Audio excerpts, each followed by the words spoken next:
seperti apa mungkin Abang melihat hasil debat cawapres kemarin malam nih antara Gibran melawan Muhaimin dan Pak Mahfud juga ini kan viral nih, usai debat itu menjadi sorotan sikap Gibran terhadap Pak Mahfud dan Pak Muhaimin. Abang sendiri melihatnya seperti apa mungkin? Iya, debat cawapres yang kemarin itu ada lebih sedikit kemajuan. Kemajuan dengan dari sisi materi, dari sisi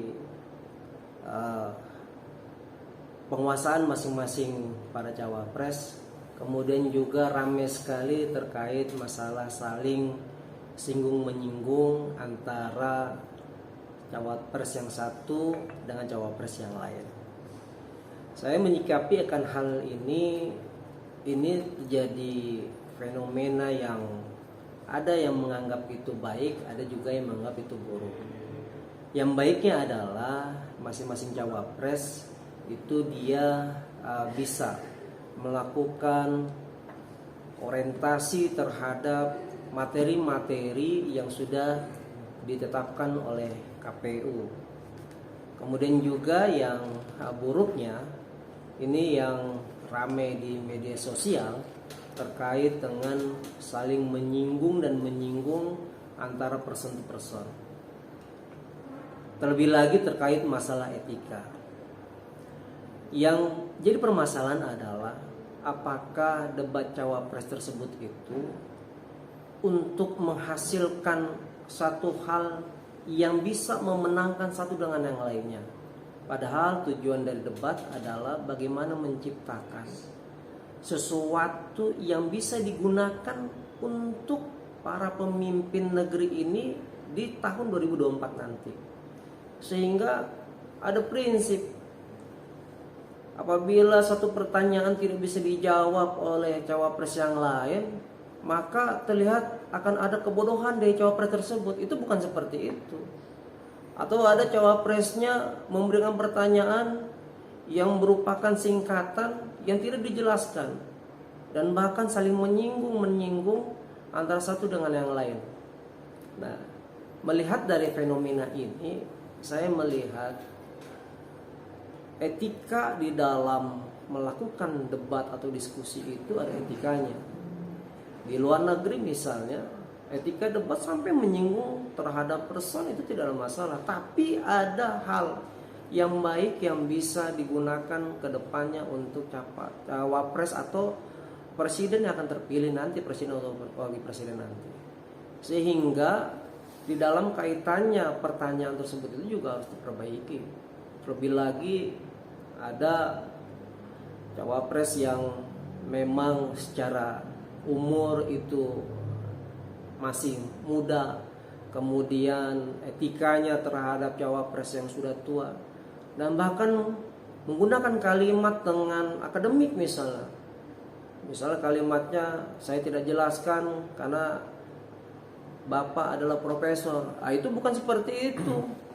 Kalau yang seperti itu ujian di universitas, kemudian bertanya, kemudian muridnya itu tidak bisa jawab, satu kesenangan bagi dosennya, itu bukan juga seperti itu. Dosen yang berhasil adalah memberikan pertanyaan, kemudian mahasiswa bisa menjawab, kemudian dari hasil jawaban-jawab tersebut, dari pertanyaan dan jawaban tersebut itu bisa digunakan ke depannya untuk masyarakat banyak. Sehingga yang terjadi tidak materi debat yang terlihat, tapi kelucuan dari masing-masing para peserta debat, terutama yang muda seharusnya punya etika terhadap yang tua. Sampai ada gimmicknya menggerak-gerakkan sesuatu hal yang menyinggung dengan yang lainnya. Itu kan etikanya saat orang muda itu yang tidak baik. Etika yang baik seharusnya ya, dengan pertanyaan yang tidak bisa dijawab. Pertanyaan tersebut itu misalnya ada pertanyaan yang wawasannya orang bisa mengerti, kemudian dijawab tapi jawabnya menyimpang. Nah itulah yang terjadi perdebatan, ada diberikan kesempatan bertanya, dijawab, kemudian dibantah atau menunjukkan pendapat dari jawaban tersebut, itu kan ada kesempatan itu. Inilah yang harus dihasilkan. Jangan prinsipnya apabila dikasih pertanyaan dia bisa menjawab, dia menang. Pada pertanyaan itu ya, itu tidak layak untuk bisa disampaikan dalam debat cawapres. Berarti nggak relevan ya, artinya seperti itu ya Bang? Bisa dikatakan. Dari materi juga tidak terlalu relevan. Ya, tidak terlalu relevan. Materinya seharusnya kalau berbicara lingkungan, kalau bicara masalah desa, banyak hal-hal yang bisa diuraikan. Misalnya tidak keberhasilan terhadap untuk mensejahterakan desa. Tidak keberhasilannya terkait masalah fenomena kebakaran hutan. Tidak berhasilnya untuk bisa menghijaukan hutan-hutan yang sudah gundul. Kemudian juga dari sisi sumber daya mineralnya, untuk bagaimana menggunakannya.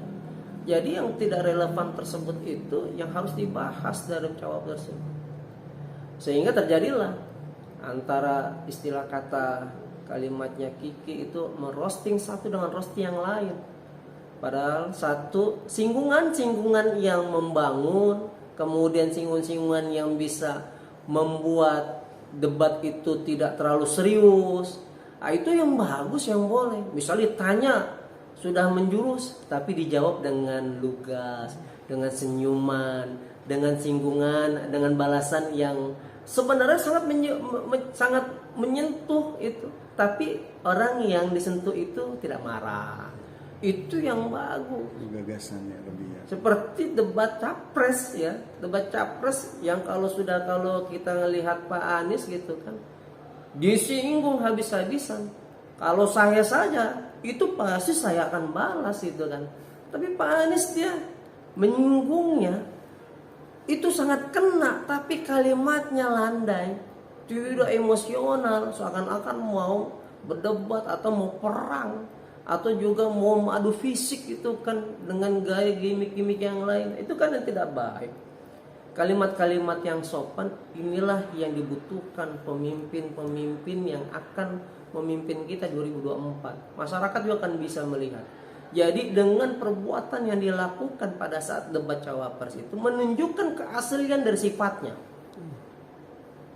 Maka kita pemilih-pemilih yang sudah, apalagi pemilih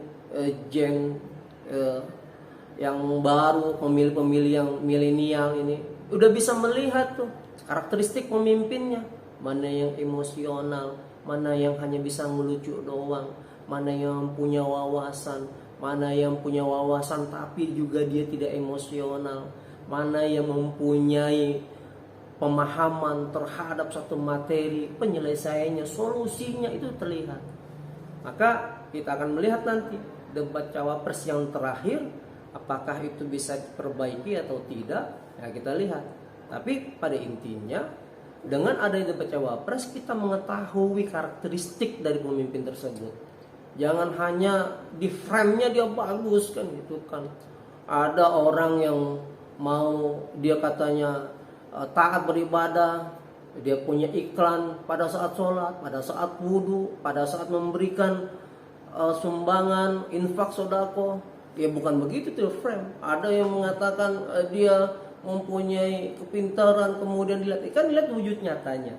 Rekam jejak di digital itu tidak akan bisa terhapus. Itu semua kita akan melihat. Dan kemajuan-kemajuan sudah dilakukan oleh masing-masing capres dan maupun cawapres sudah terlihat juga. Keberhasilannya itu gimana. Itu kita lihat. Bang, ada yang beranggapan